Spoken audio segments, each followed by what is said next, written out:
สวัสดีครับท่านผู้ชมทุกท่านที่เล่นเกมมาเจอกันด้วยวันนี้เราจะมาอัปเกรดตัวบ้าที่แทนพิเศษกันนะมาดู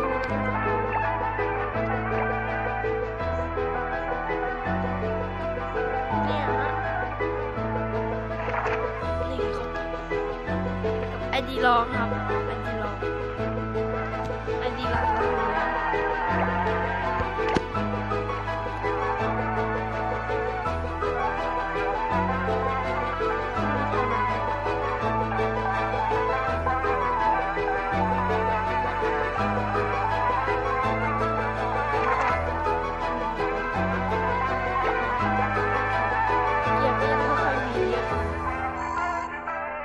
ก็อื่นเรามาเอากันเลย1 2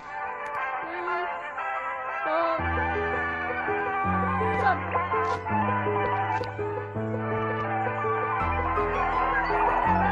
อัปเกรดนะถ่ายรูปไปก่อน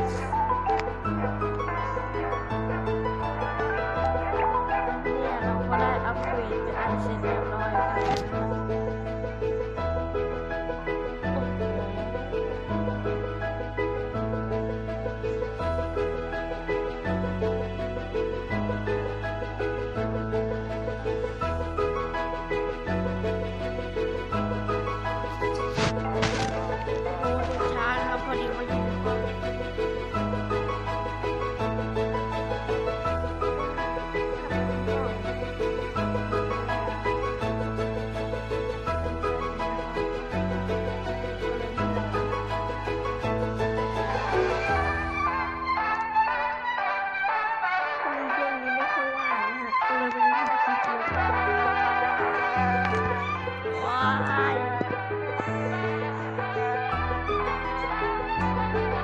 2 นาทีนะ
ขอจบคลิปเพียงแค่นี้จ้ะ